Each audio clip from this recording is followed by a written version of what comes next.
let's have a palate cleanser, shall we? Here is the former president of the United States, Donald Trump, telling a crowd in Arizona, in Mesa, Arizona, that there's another hoax.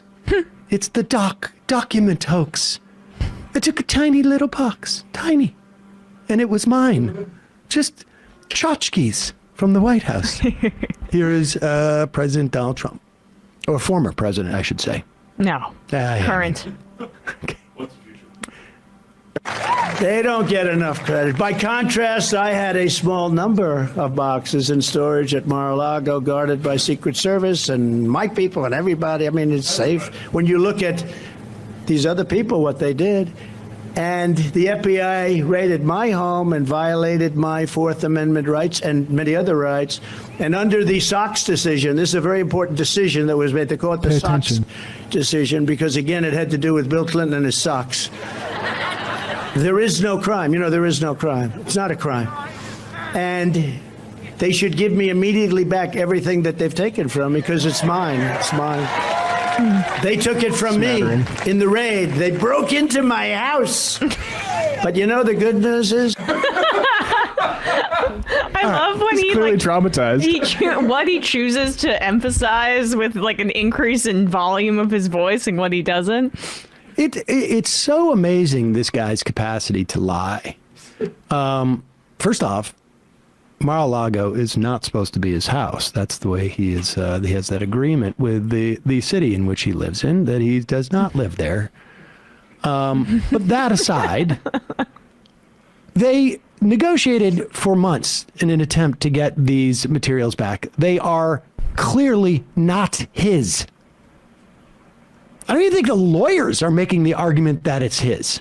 Oh, because he's saying things like, I declassified them with my mind. It's okay. So they're mine. Even if you declassify them with your mind, they're still government documents. Right. There's two separate layers. They can be, you can declassify them, but they're still government property. Right. So they're not yours. Declassified means first come, first serve. So if you want some documents, we just declassified a whole new batch. It's a document buffet. They're definitely not saying that the documents are his, because Alina Hoppe, one of his attorneys, keeps on going on television saying this is like a library book situation. That he essentially like rented them and is going to give them back or gave them back. Like they're not saying, they aren't saying he is entitled to these documents. He's saying basically he had them on loan, is kind of the argument from some of his legal team. I didn't have the library card, but they charged me the late fees regardless. Broke into my house. And they did not, there was no breaking into the house. There was a lawyer there to meet them. I mean, it wasn't like they like all put on black, like turtlenecks. The Mission Impossible rappel down.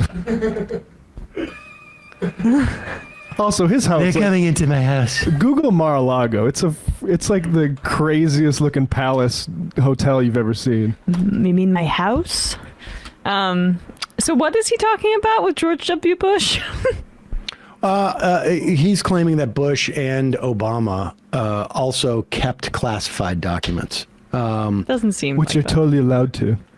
Maybe they put them in their library or something. Like there was some documents that were in the library, but copies of it, but without a doubt, cleared by the National Archives. It's just, this is the guy that ran on Lock Hillary up for basically like records violations. And this is the guy that also ran on Drain the Swamp, and everybody's trying to use the halls of power for their own ends while I'm hoarding documents so I could use them as leverage in future negotiations. Yes. And also, I still can't get over how so much of his rhetoric now is exactly what you don't want in a presidential candidate, and exactly part of why Hillary Clinton lost, which was like, I'm owed this. He keeps just like hammering the aggrievement point.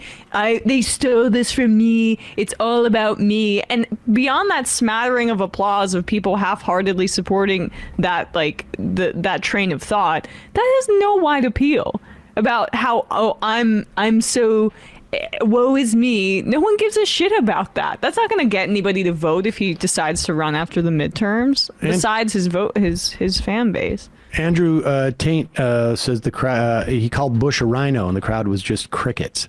Here we go. This is more. Is this more of it? Yeah, I pop this up. I believe that. What do you think? Yes? Yes, Mike? When will they investigate and prosecute Bill Clinton, Hillary Clinton, George Bush, and look into what took place with George Bush's father, a very nice man, and the warehouse of documents? And what about Barack Hussein Obama? Are they under potential prosecution? I don't think so. I don't think they are. A Chinese restaurant and a bowling alley. Well, I don't know what that was about, but very good of him to let Jimmy Carter off the hook.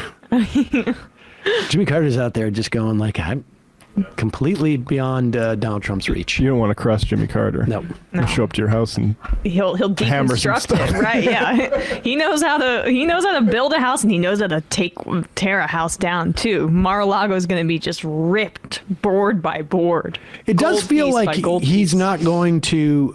It does feel like he is confident that he's not going to get indicted before the midterms, and so he is not going to announce his candidacy. I think he's getting more value out of the money that he can use with his super PAC than he, because as soon as he announces, that money becomes much harder to spend or in the ways that he wants to. Meanwhile, outside a rally, I guess this was on Saturday in Minden, Nevada, the Right Side Broadcasting Network. Who is this now? The Right Side This is like Lindell's kind of home network. But basically. this network got big, I think, by basically just running all of Trump's speeches in 2016 on Right. YouTube. Okay. And when I first saw this, I'm like, wait, is this the Good Liars? And no, it's not. It's just they're not playing this ironically. Let's put it that way, right? I mean, that's why they're airing this type of stuff. Is like, oh, good, yeah, we got somebody to. Although they are live, it seems, so perhaps they weren't able to vet everybody. But Here we go. This is a rally goer, a Trump rally goer. With the Russia and the Ukraine conflict, what's your My opinion, I grew up in 40 years, under the Russian thing. And I love Putin. I love Putin. Putin is making the right, What the American people is built over there, he wants to clean them out, He wants to get rid of Americans? Clean them out? Clean them out, all the biochemical place, everything, and the nuclear thing. Yeah. We'll have to talk more about this because He's a good president, number 2 after President 1. Number 2. I love him. So Thank you. Love you too. what's really sort of fascinating about this is, I mean, do you remember, like, nobody's talking about this anymore, but for a long time there was like I think like a 3-week period of time where there are That was the justification for the invasion. that was the justification for the invasion. There are biochemical, and we should say it wasn't at the start of the invasion. It was something like 2 months into it where like people are going like, hey, wait a second, Russia's not doing well, and what they needed to justify the invasion, and they introduced this. And you can go back and look at the commentators and who was echoing these comments, this talking points at that time. It's fascinating. where have we heard that before too, though? Justifying an invasion of with imperial aims to clear out chemical weapons out of, or certain kinds of weaponry out of a country that weren't actually there. Where have we heard that before? Like weapons, you could almost say like weapons of mass destruction. You could sort of, say that. like WMDs, sort of like that. I'm trying to think. It looks like this. Exactly. Here is a vial of ricin. I mean, not technically. Someone just should Photoshop that.